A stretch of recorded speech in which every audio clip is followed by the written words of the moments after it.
नमस्कार दोस्तों, राधे राधे। एक बार प्रेम से बोलिए श्री विष्णु हरि की जय। आज के हमारे इस वीडियो में हम आपके लिए देव उठानी एकादशी की प्राचीन कथा को लेकर आए हैं।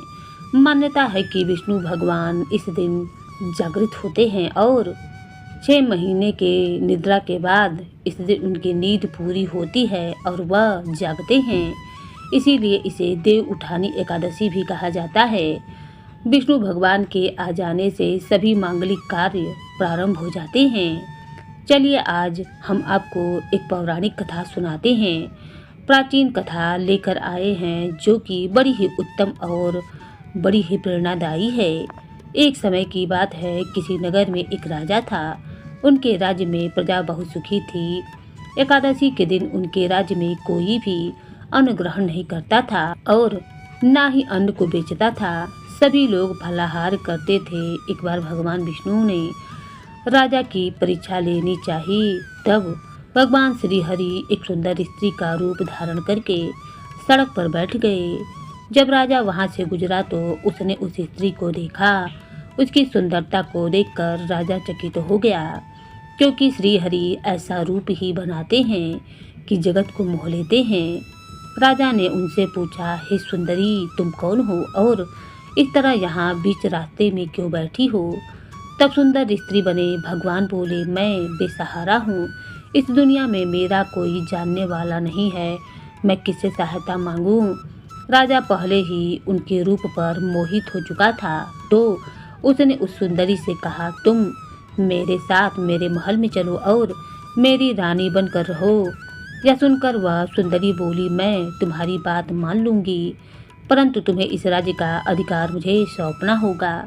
राज्य पर मेरा पूर्ण अधिकार होगा। मैं जो भी बनाऊंगी तुम्हें खाना होगा।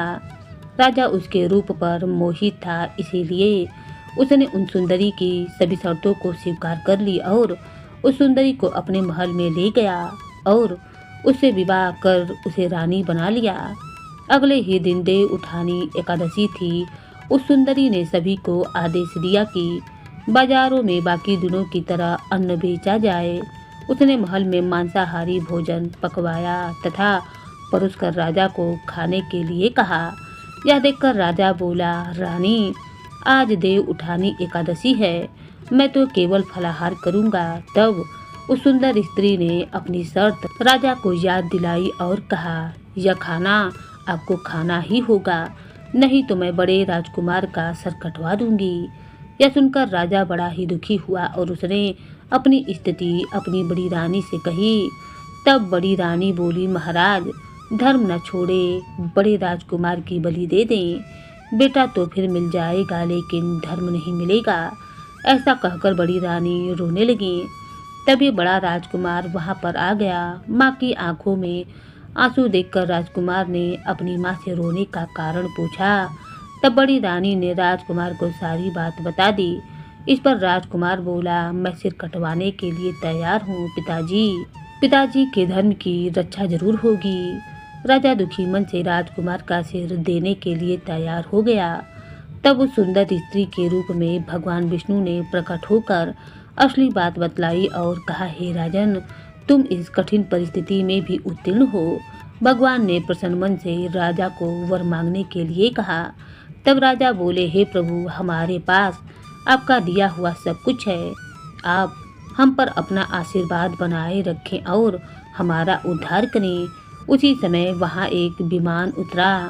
राजा ने बड़े राजकुमार को राज्य सौंप दिया और विमान में बैठकर परमधाम को चले गए।